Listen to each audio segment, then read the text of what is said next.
রাজধানীর মিরপুরে শহীদ বুদ্ধিজীবী স্মৃতিসৌধে জাতির শ্রেষ্ঠ সন্তানদের প্রতি ফুল দিয়ে শ্রদ্ধা জানিয়েছেন রাষ্ট্রপতি মোহাম্মদ শাহাবুদ্দিন ও অন্তর্বর্তী সরকারের প্রধান উপদেষ্টা ডক্টর মোহাম্মদ ইউনূস।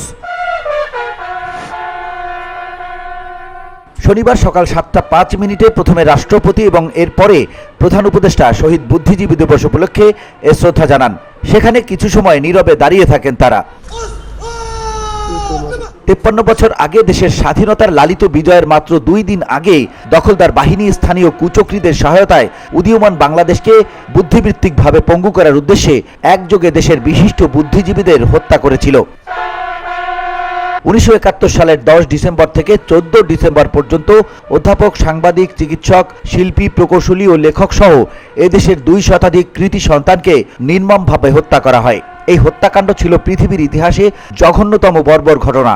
পাকিস্তানি বাহিনী ও তাদের এদেশীয় দোসররা পৈশাচিক হত্যাযজ্ঞের পর ঢাকার মিরপুর ও রায়ের বাজার সহ বিভিন্ন স্থানে বুদ্ধিজীবীদের লাশ ফেলে রাখে।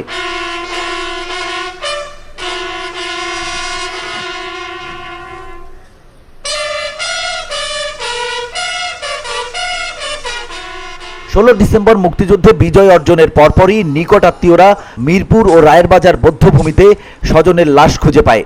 বুদ্ধিজীবীদের নিথর দেহ জুড়েই ছিল আঘাতের চিহ্ন, চোখ হাত পা বাঁধা, কারো কারো শরীরে একাধিক গুলি ও অনেককে হত্যা করা হয়েছিল ধারালো অস্ত্র দিয়ে জবাই করে। লাশের ক্ষতচিহ্নের কারণে অনেকেই তাদের প্রিয়জনের মৃতদেহ শনাক্ত করতে পারেনি। সেই থেকে দিনটি শহীদ বুদ্ধিজীবী দিবস হিসেবে পালিত হয়ে আসছে।